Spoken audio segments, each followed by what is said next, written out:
ndakati ndakarara paiva ndarota ndichirumwa shiri yakandiruma pachicha. Ndamutsa madzimai ndakati madzimai ndarumwa. Chiva chimuka ndaona kamba kadiki kakamba kacho.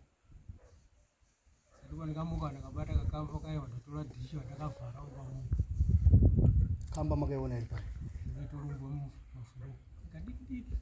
Kamba iyi handizivi kuti ndiyakaruma here kuti ndiyo shiri yacho. Po ndikaona iri kamba iyi, asi kupi kwakauya chipi chishiri ichoyo. Abuda pa tikatora nayo mumba imomo. Kuseni kwacho hataishaya. Mangwana kuseni gumbo rikava ratotanga kubuda mvura noropa. Raibuda mvura yakawandisa. Taurira hama kuti hama ndozviripo pachena ndoparikazotaurira hama. Hama dzatonasha gumbo rotobuda ropa nomvura. Zvatotanga siriyasi paipapo kana kutereti nechaenda pandega ndakutozviitira papi.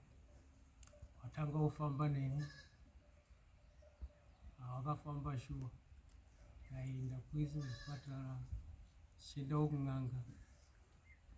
Tengesa mombe dzavakatengesa dze12. Machiremba vaiti kwanzi ikenza.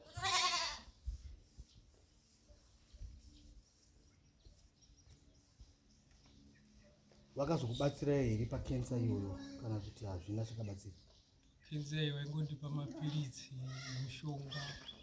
Ndopavakati vachindipa mushonga kudaro gumbo iri rinenge ratinyanyi rinofanira kudambwa. Saka hama dzangu dzikati togona kumboenda kuchiwana timboona kuti zvakamira sei. Kumira kuita sei kudambura. Tabuda shuwa kuchipatara. Aiwa maprofita ashaivha kuti kwanzi chipambo. Kutaurawo zvakasiyana siyana. Asi munongoziva kangu mukugarisana kuti pano vamwe vanhu vanongokuendawo unongochiitawo zvakanaka popa pako. Pamwe munhu anogona kukunongerawo tsoka iwe unenge usingaite sei usingazvizivo.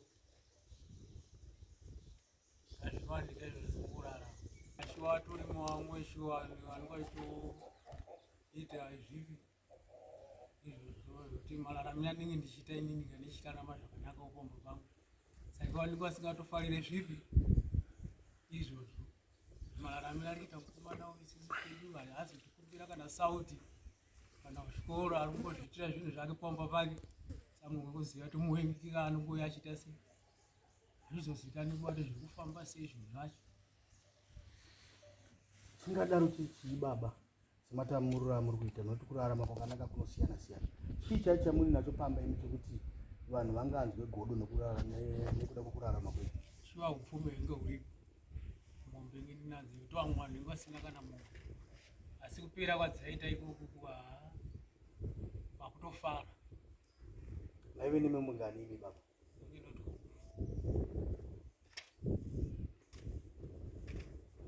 Mombe idzodzo chii chimwe chamaive nacho pamba?